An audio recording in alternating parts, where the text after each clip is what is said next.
이 시간은 한번 따라할까요? 회개로 이란 제목으로 은혜를 나누겠습니다. 지금으로부터 약 2000여 년 전 유대 광야에서 한 사람이 외치기 시작을 했습니다. 어떻게 외쳤느냐? 회개하라, 천국이 가까이 왔느니라. 그런데 이 사람은 보통의 사람 같지가 않았어요. 바로 낙타털 옷을 입었고 허리에 가죽띠를 띠고 있었고 음식은 오직 메뚜기와 석청이었습니다. 한마디로 누군가와 어울려서 경제활동을 하며 지내는 사람이 아니라 겉으로 풍겨지는 모습부터 남달랐죠. 딱 보여지는 모습부터가 범상치가 않는 거예요. 이 사람은 바로 그 유명한 세례 요한이었습니다. 그런데 이런 그의 외침, 즉 회개하라, 천국이 가까이 왔느니라, 이 외침을 듣고 정말 놀라운 일이 일어나게 되었어요. 어떤 일이 일어났느냐?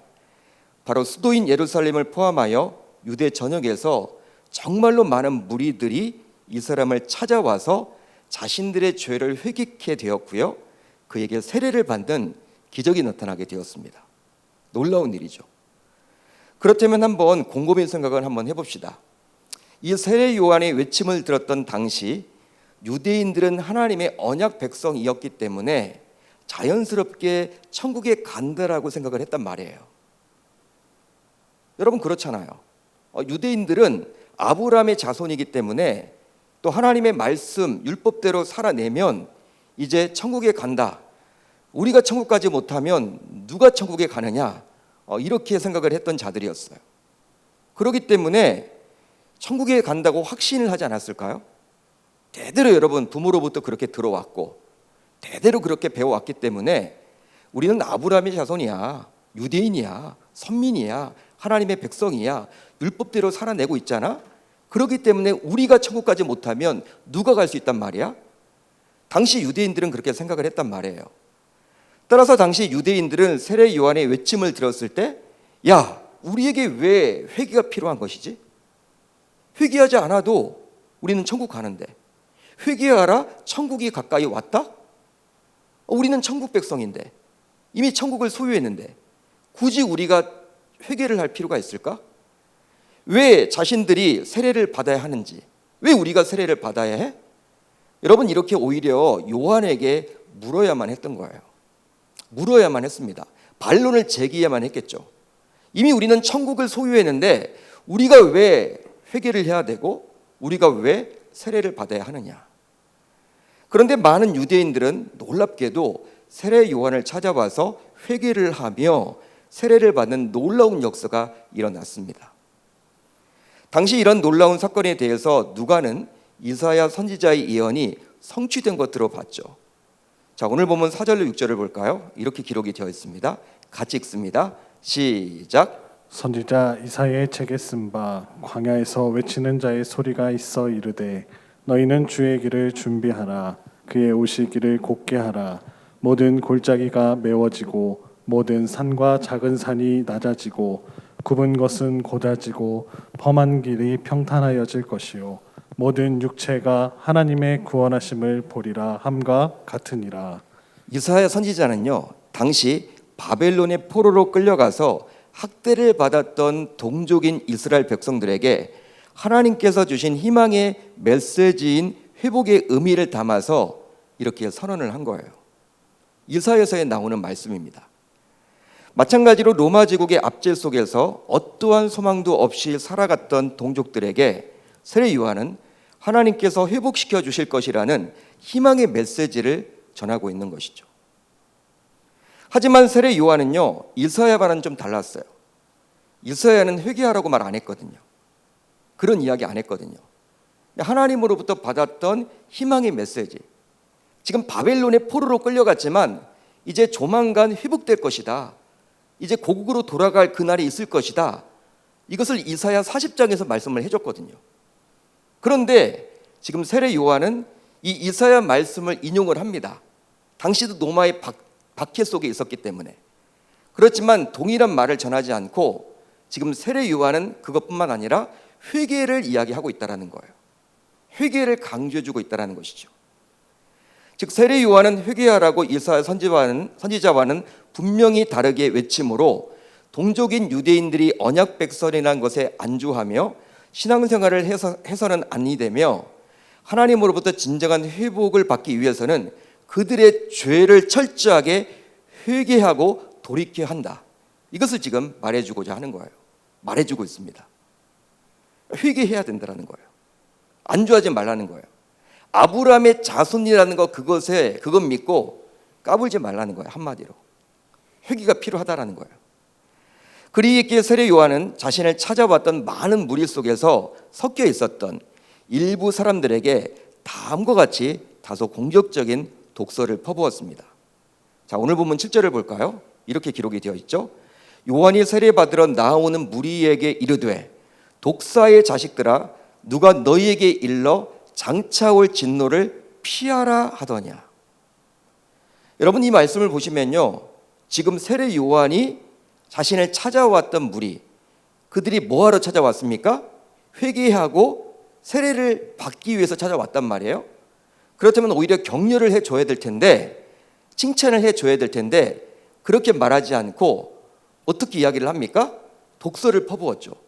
어떤 독설입니까? 독사의 자식들아. 제가 여러분들에게 독사의 자식들아 하면 다 교회 다 떠날 거예요. 그렇죠? 근데 독사의 자식들아 이 말을 하고 있어요. 예수님도 이런 말을 하셨죠. 독사의 자식들아. 누구에게 하셨습니까? 바리새인들에게 주로 하셨죠. 마찬가지로 오늘 본문과 병행 구절인 마태복음 3장을 보게 되면요, 이 독사의 자식들이라고 세례 요한이 말해줬던 대상이 나와요. 그게 누구냐? 바로 바리새인들과 사두개인들임을 알 수가 있습니다. 실제로 당시 바리새인과 사두개인들은 유대교의 권력을 쥐고 있었던 자들로서 유대인들에게 존경을 받는 경건한 자들로 정평이 났는 자들이었어요. 인정받았던 자들이었습니다. 한마디로 율법을 너무나도 잘 알며 그 율법을 지키며 살아왔다라고 스스로 자부했으며 또 주변 사람들도 그리 인정을 했습니다. 나는 율법을 얼마나 잘 지키는지 몰라. 11조 생활도 철저하게 하지. 일주일에 2번씩은 금식 생활을 해. 뭐 이런 식이죠. 또 그렇게 여러분 보여지는 모습이 있기 때문에 많은 사람들이 바리새인이 지나가면요, 야, 신앙 좋다. 대단하다. 대단하신 분이야. 우리가 따라가지 못할 분들이야. 이렇게 여러분 추앙을 시켰어요.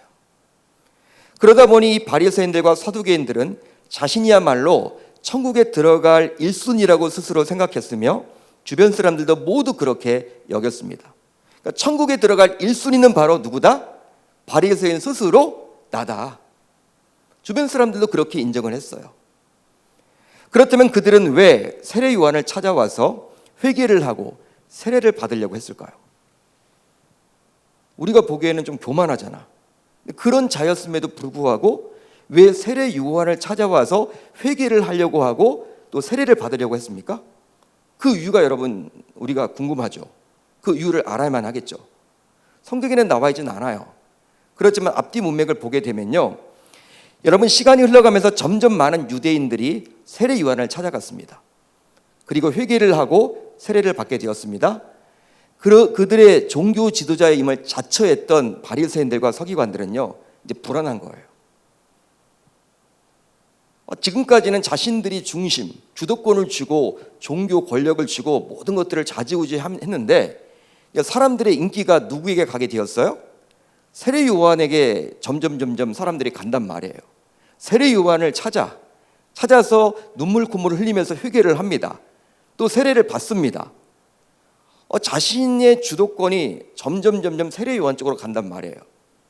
그러다 보니까 이제 그 유대인들의 종교 지도자임을 자처했던 자신들이 이제 자기도 회개를 하고 세례를 하려고 했던 것이죠. 우리도 받아야겠구나. 왜? 사람들의 눈치가 보이니까. 우리도 받아봐야겠구나. 이런 식이죠. 뭔가 진정한 회개를 하기 위한 목적이 아니었습니다. 세례를 받기 위한 목적이 아니었어요. 사람들이 다 받으니까 그냥 그들은 종교 활동 가잖아요. 인기를 끌어야 돼. 근데 점점 인기가 식어지자 이제 인기 만회를 위해서 사람들이 다 세례 요한을 찾아가기 때문에 자신들도 찾아갔던 거예요.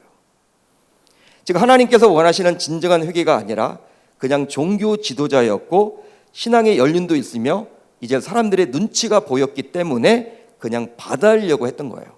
받아야만 했다라고 생각을 했던 거예요.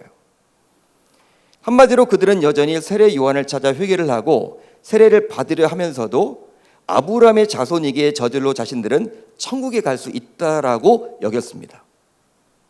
마음 한편으로는 그것이 있죠. 세례보다도 회개보다도 더 중요한 것이 무엇이다? 우리는 아브라함의 자손이다. 이걸 여러분 강조하고 있는 거예요. 그걸 쥐고 있는 거예요. 이런 그들의 속마음을 세례 요한은 모르지 않았습니다. 그렇기 때문에 그들의 위선적인 모습에 세례 요한은 다소 과격한 독사의 자식들이라고 이야기를 하고 있는 것이죠. 독사의 자식들이다. 속이고 있다. 그 말이에요. 여러분, 독사라는 게 우리가 창세기를 보게 되면 이제 뱀이 아담과 여자를 속였죠. 그렇기 때문에 예수님께서 이야기했던 독사의 자식들아, 이 말은요, 겉과 속이 다르다. 속이 뻔하다라는 거예요. 왜 세례를 받으려고 하는데, 왜 회개가 필요하다고 생각을 하는데, 너 하나님 만나서 그런 것이 아니라 지금 사람들이 다 받게 되니까 너희들도 그냥 받아야 하기 때문에 받으려 하는 거구나. 왜 종교적인 행위로 받으려고 하니? 지금 예수님께서 그 말을, 지금 세례 요한이 그 말을 물어보고 있는 거예요. 사람들의 눈치가 보였기 때문에 그냥 받으려고 했던 그들의 모습이 눈에 뻔하게 보였기 때문에 독사의 자식들아, 너 왜 속이려고 하니? 지금 그렇게 물어보고 있는 것이죠. 그러면서 세례 요한은 그들에게 다음과 같이 말을 하므로 그들을 책망했습니다. 그러므로 회개에 합당한 열매를 맺고 속으로 아브라함이 우리 조상이라 말하지 말라. 그걸 강조했잖아요. 지금까지 아브라함의 자손입니다. 우리는 아브라함의 자손입니다. 이것 붙들고 천국 가려고 했단 말이에요. 그런데 속으로 아브라함이 우리 조상이라고 말하지 말라. 내가 너희에게 이르노니 하나님이 능히 이 돌들로도 아브라함의 자손이 되게 하시니라. 당시 종교 지도자들을 대표했던 바리새인들은 아브라함의 자손임을 너무나도 자랑스러워했습니다. 혈통적으로 우리는 구원받을 수 있다. 우린 천국 갈 수 있다. 그렇게 그들은 여겨왔어요. 하지만 세례 요한은 아무리 아브라함의 자손일지언정 회개를 피해갈 수 없다라고 본 거예요. 아브라함의 자손으로 안 돼. 회개해야 돼. 회개해야지만 천국 갈 수 있는 거야. 지금 그 말이에요.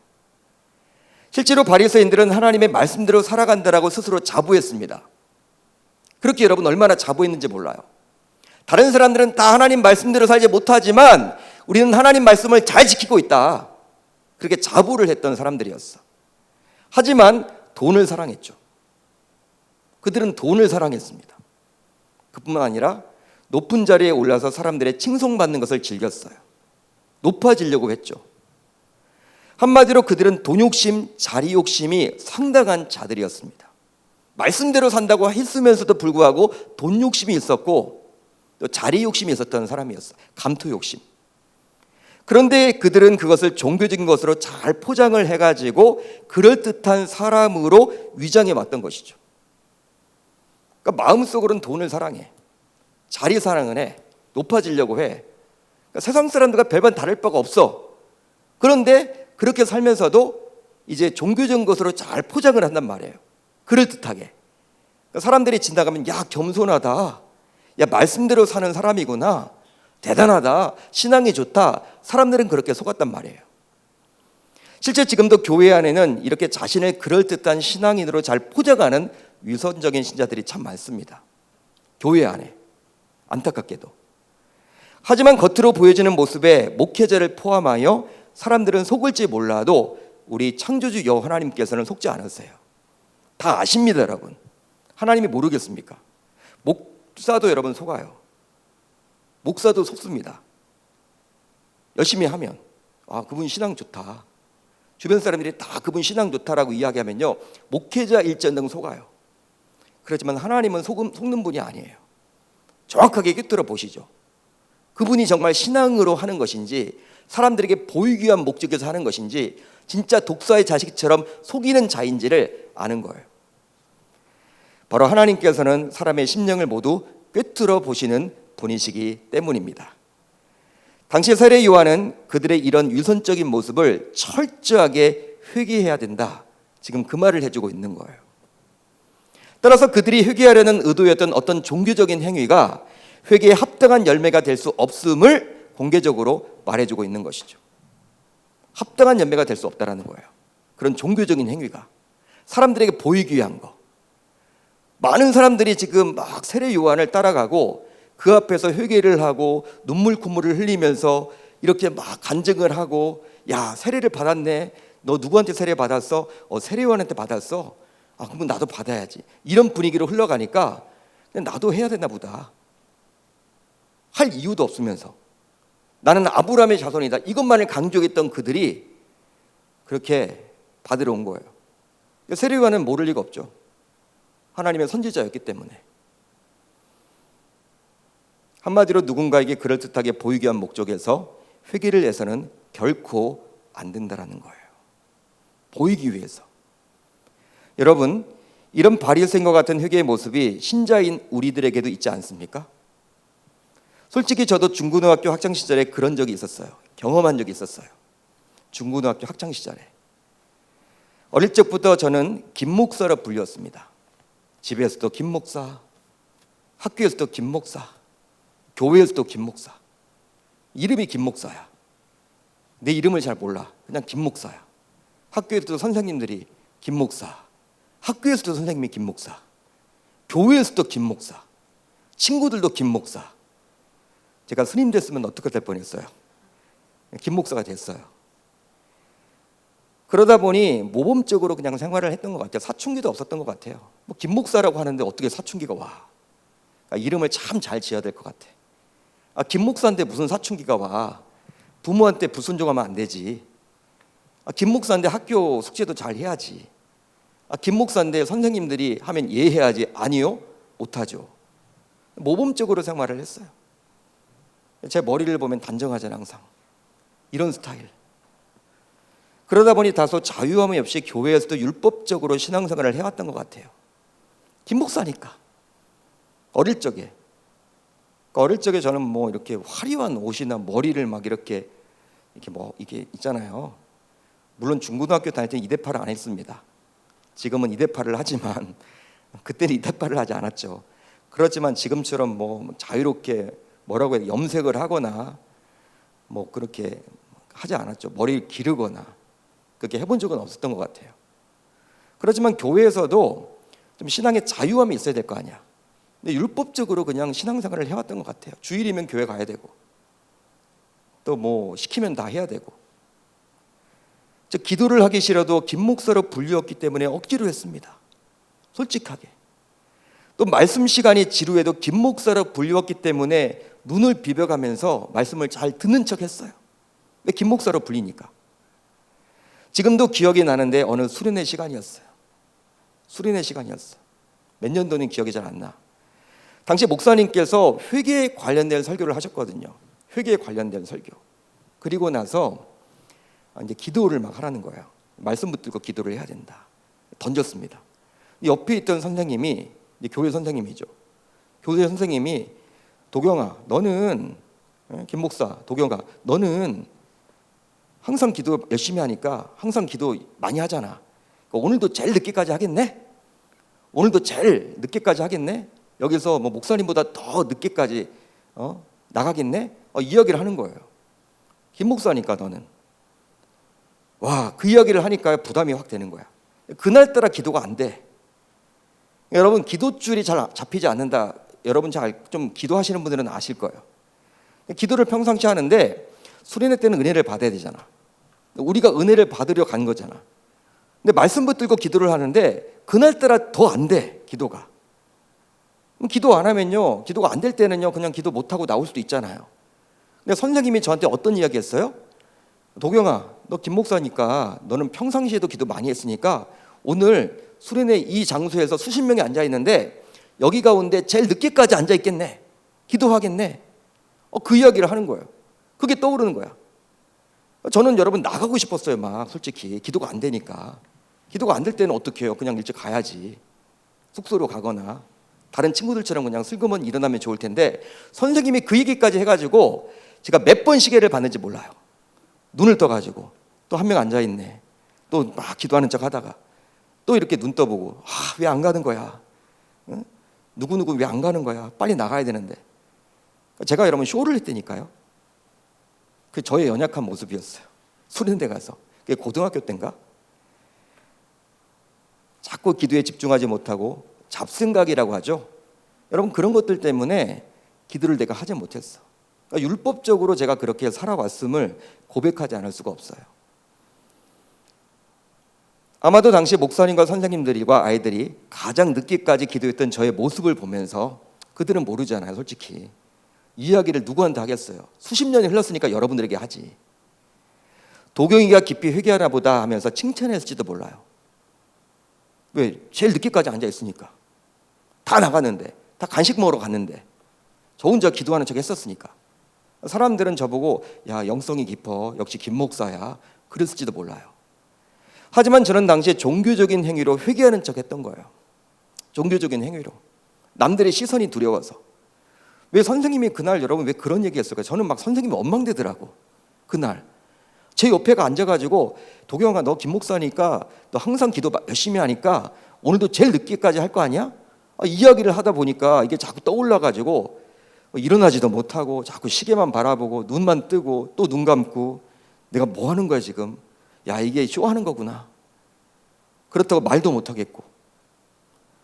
마치 오늘 본문에 나오는 바리새인들처럼 제가 종교개혁인 행위로 회개하는 척하고 있었더라고요. 그렇다면 저만 그런 식으로 회개하고 기도했을까요?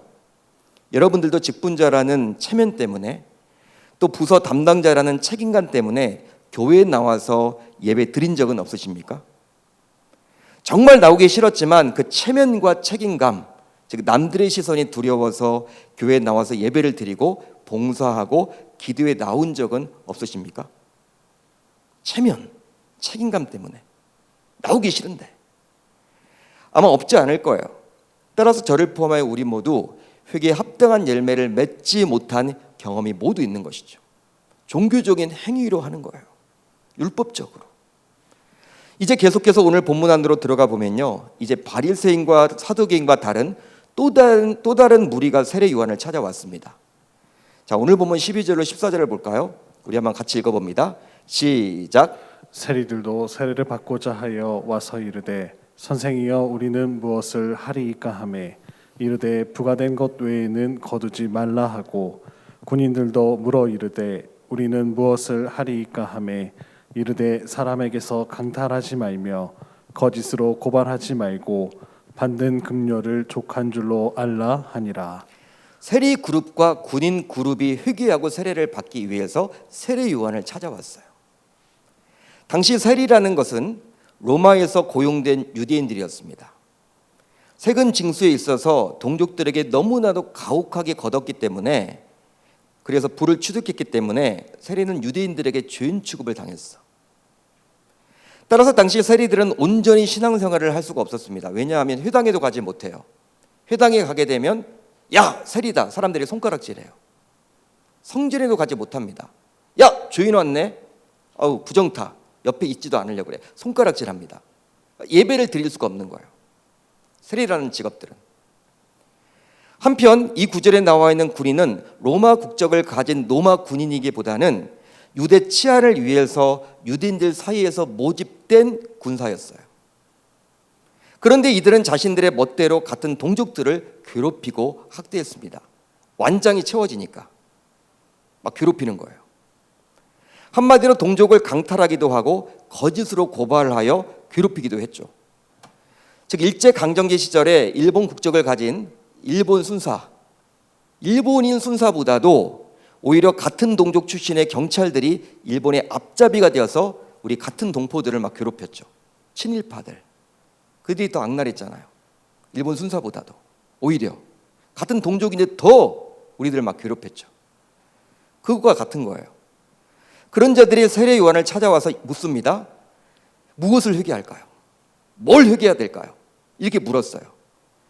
여러분, 이렇게 물었기 때문에 우리는 세례 요한의 입에서 하나님께 예배를 잘 드리십시오, 더욱이 지금보다도 더 기도를 하시고 헌금 생활도 잘 해나가시기를 바랍니다, 이런 종교적인 회개할 것들을 기대하겠죠.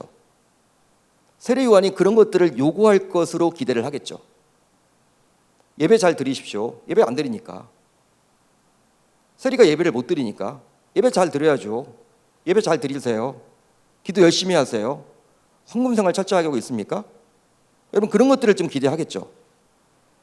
왜냐하면 우리가 일반적으로 생각하는 회개하면 떠올려지는 개념이 바로 그런 종교적인 것들이기 때문입니다.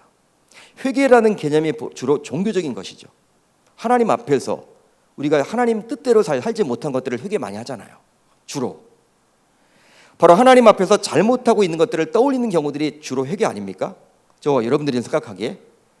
그렇다고 해서 세리와 군인들이 당시 주인으로 여겨졌기에 세리와 군인의 직을 그만두라고 할 수도 있었지만 세례 요한은 그렇게 말하지도 않습니다.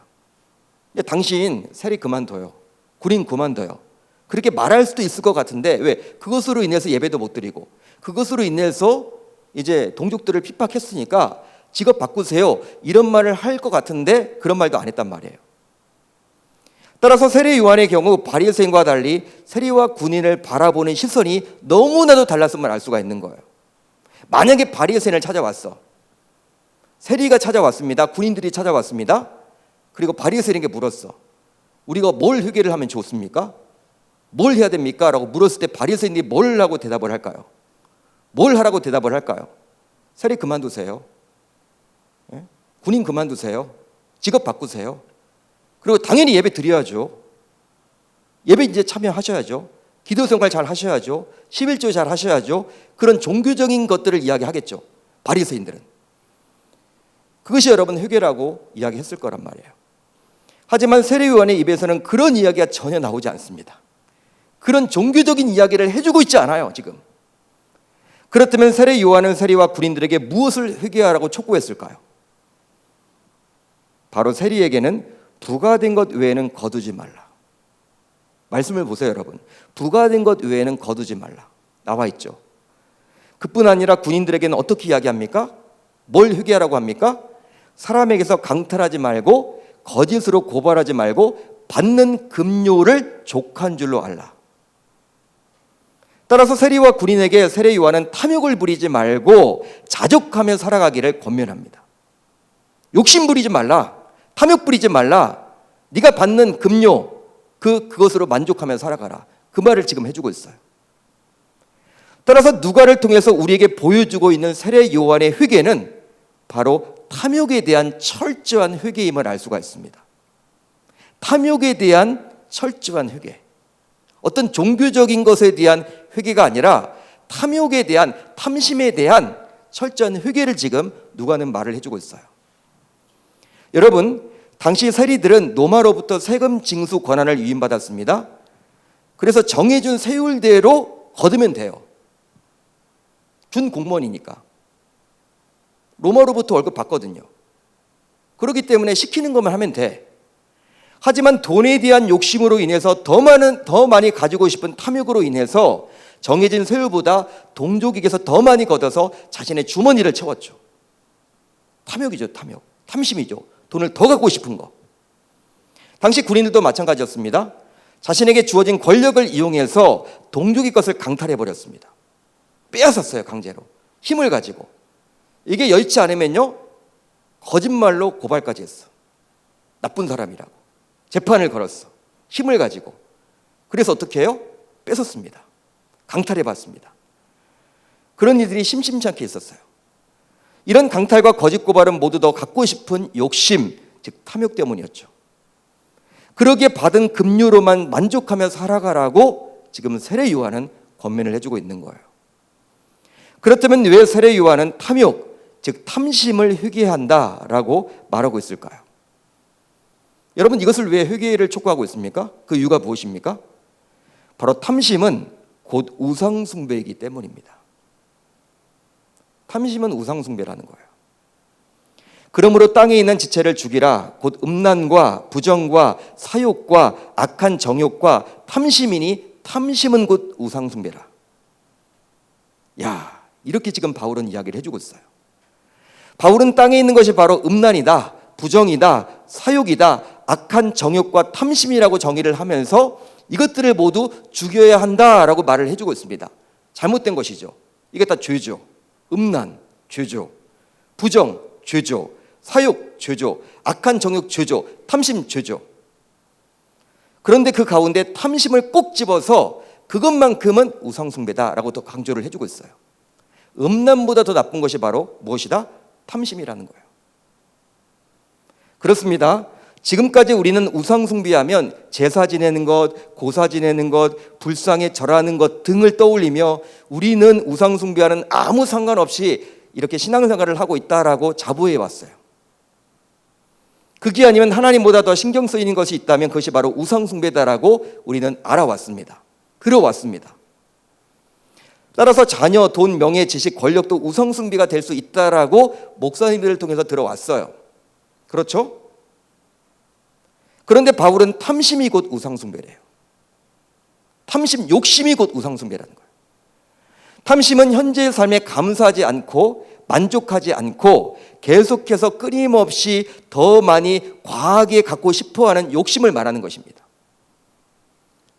지금도 많이 가졌는데 지속적으로 끊임없이 만족이 없어. 진짜 하나님이 부르시는 그날까지 항상 만족 없이 감사함 없이 부족하다고 느끼면서 살아가는 인생, 그것이 바로 탐심이라는 거예요. 그러기에 이 세상을 살아갈 때 돈이 꼭 필요한 것이죠. 돈 여러분 필요합니다. 기독교는 돈 자체를 여러분 나쁘게 보지는 않습니다. 하지만 돈을 사랑하게 되면 돈을 탐하게 되고 결과적으로 돈을 숭배하는 우상숭배를 하게 되는 거예요. 왜 성경에서 돈을 사랑하지 말라고 했을까? 돈을 사랑하게 되면 돈을 집착하게 돼요. 집착하게 되면요 욕심을 더욱더 갖게 돼요. 그거 가지려고. 그럼 탐심이 들어가죠. 우상숭배가 되는 거예요. 돈 하다가 돈으로 망해요. 또 남녀가 만나서 아름다운 가정을 이루었습니다. 이제 그 가정생활에 만족하며 감사하며 살아가야 하는데 배우자가 아니라 다른 이성에 관심을 갖고 사랑하게 되면 그것은 곧 탐심으로 흘러가서 결국 이성을 숭배하는 우상숭배자가 되는 거예요. 한 여자에 만족하지 못하고 한 남자에 만족하지 못하고 자꾸 다른 눈길이 글로 간다. 우상숭배를 하고 있는 거예요. 집착하는 거죠. 욕심 부리는 거죠. 만족하지 못하는 것이죠. 또 자녀도 마찬가지입니다. 하나님께서 자신에게 맡겨주신 자녀이기에 기도하며 그 자녀가 잘 자라도록 양육하면 그만이에요. 하나님이 나에게 맡겨주신 분량대로 열심히 기도하면서 잘 학교 보내고 학원 보내서 잘 양육시키면 끝나요. 그런데 그 자녀를 보면서 자신의 못 이룬 꿈을 이루기 위한 도구로 사용하려 한다면 내가 서울대를 못 갔으니까 내 자녀 서울대 가야 된다. 이런 식이죠. 내가 의대를 가고 싶었는데 의대를 못 갔다. 내 자녀를 의대를 보내려고 해. 그런 욕망 때문에, 욕심 때문에, 탐심 때문에.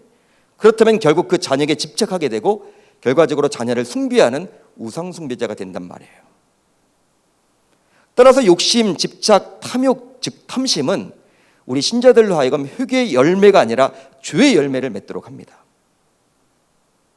여러분, 우리는 회개하면 대부분 종교적 행위의 소홀함에 대한 반성 정도로 여기죠.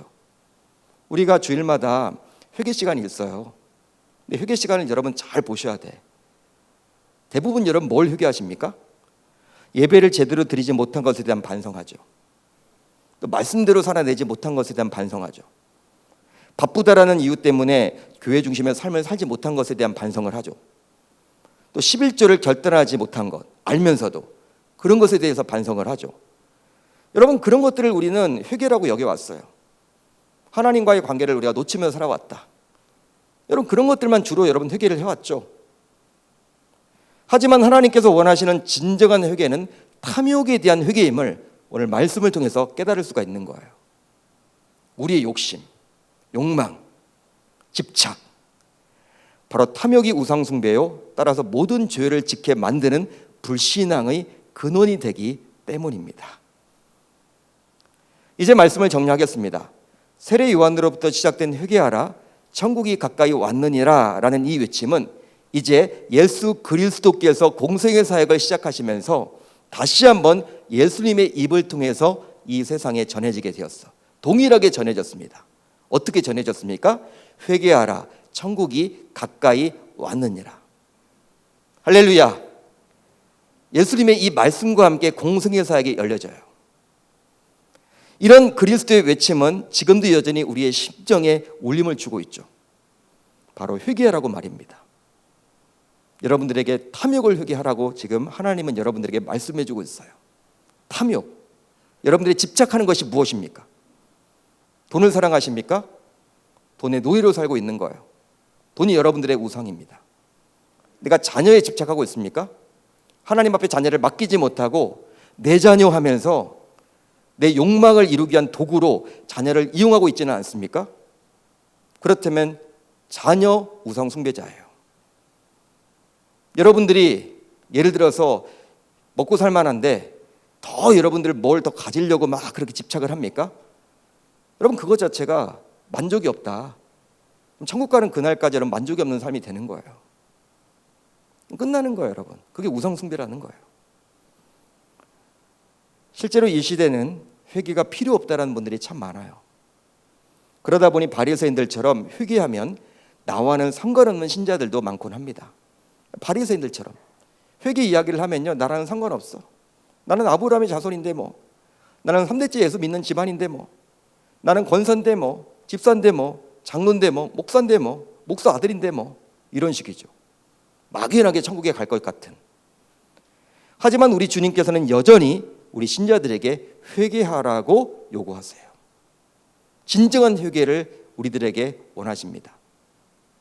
바로 이 회개의 여정은 단숨에 완성되거나 해결되는 것이 결코 아니기 때문이죠.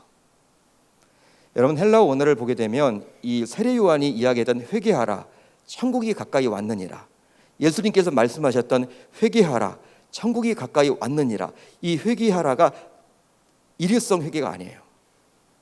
지속적인 회개를 말하는 거예요. 한 번 회개했다고 끝나는 게 아니라는 거예요. 저와 여러분들 모두 한 번 회개했다, 한 번 눈물 콧물 쏟았다, 아 나는 이제 회개할 것이 없다, 그럼 구원파의 논리죠. 이단이죠. 천국 가는 그날까지, 하나님의 부르심을 받는 그날까지 단회적인 회개가 아니라 정말 항상 우리가 부족하잖아요. 하나님 앞에 계속 우리가 탐심을 제거하려고 해도 계속 이렇게 욕망이 자라나잖아요. 그러니까 우리가 여러분 신앙생활을 지속적으로 잘 해야 돼요. 신년 특별 새벽 기도에 나왔다고 해서 금년 하나가 보장되는 건 아닙니다. 이제 우리가 받았던 이 은혜는 이 다음 주 월요일부터 우리가 어떻게 살아내느냐, 여기에 승부가 달려 있는 거예요. 승부가 여러분 걸려지는 것이죠. 특별 새벽 집회 나왔으니까 평상시엔 내가 안 나와야겠다, 그게 아니죠. 그게 여러분 이어져 나가야 되는 거예요. 그게 바로 영성 관리죠. 그렇게 해나가는 저와 여러분들이 다 되셨으면 좋겠습니다. 따라서 우리는 주님의 부르시는 그날까지 항상 회개하는 삶을 살아야 할 줄 믿습니다. 즉 회개하는 척 말고 진정한 회개 말이죠. 바리새인들은 회개하는 척을 했고, 제가 고등학교 수련회 때 회개하는 척을 했는데 그런 회개 말고 진정 회개하는 저와 여러분들의 모든 삶이 되었으면 좋겠습니다. 그렇습니다. 진정한 회개는 바로 우리의 탐심을 제거하는 것에서 시작을 해요. 따라서 여러분들 모두 현재 과하게 소유하고 있음에도 불구하고 그것에 만족이 없고 감사가 없고 항상 부족하다고 느끼면서 기쁨이 없다면 어떤 의미에서 여러분들은 탐심을 가진 자로서 우상 숭배자이다라는 거예요. 그러기 이 밤 우리 모두 우리가 가진 탐심을 철저하게 하나님 앞에 내려놓고 회개함으로 우리의 심령에 다시 한번 부흥이 일어날 수 있어야 할 줄 우리 주님의 이름으로 축원합니다.